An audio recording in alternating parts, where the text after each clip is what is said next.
నా పేరు వినయ్ కుమారు. ఈ 1954 నుంచి ఒక్క అడుగు నుంచి మా శంకరయ్య గారు ఫ్రీడమ్ ఫైటర్ గారు ఒక్క అడుగు నుంచి స్టార్ట్ చేశారు. 94లో చనిపోయిన తర్వాత మా నాన్నగారు సుదర్శన్ గారు అది కంటిన్యూ చేశారు. దాని తర్వాత 2022లో మా డాడీ చనిపోయిన తర్వాత రాజ్ కుమారు, మేము, శాంతిప్ రాజు అందరం కలిసి 2 సంవత్సరాల నుంచి వినాయకుడిని తయారు చేస్తున్నాము. మళ్ళీ ఈ యొక్క వినాయకుడిని మా తమ్ముడు వాళ్ళంతా కలిసి కంటిన్యూ చేసుకుంటూ వస్తున్నాము. ఈ సంవత్సరము శక్తి మహాగణపతి వినాయకుడు ఈ సంవత్సరం వినాయకుడిని నిలబెట్టాము. పోలీసు వాళ్ళు, ఎలక్ట్రికల్ వాళ్ళు, వాటర్ వర్క్స్ వాళ్ళు అందరూ ఈ యొక్క వినాయకుడికి సపోర్ట్ ఇస్తున్నారు.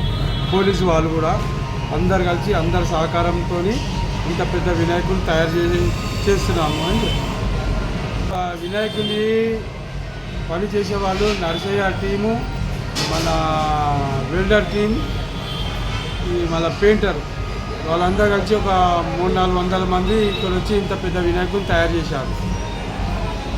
ఈ యొక్క పండుగ వచ్చి 7వ తారీఖు పండుగ, 17వ తారీఖు నిమజ్జనం.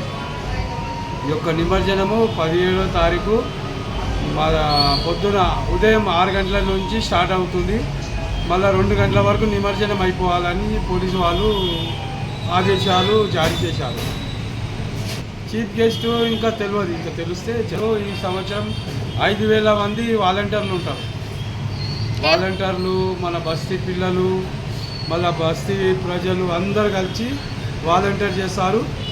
ఇక్కడ ఉన్న పెద్ద మనుషులు వాళ్ళు కూడా వాలంటీరు బస్సుకి ఇక్కడ నిలబడి పబ్లిక్ని తొందర పంపిస్తుంటారు. పోలీసు వాళ్ళు అందరు కలిసి ఇక్కడ సహకారం ఇస్తారు. అందరూ ప్రతి ఒక్కరు బందోబస్తు చేస్తారు. థ్యాంక్ యూ అన్న.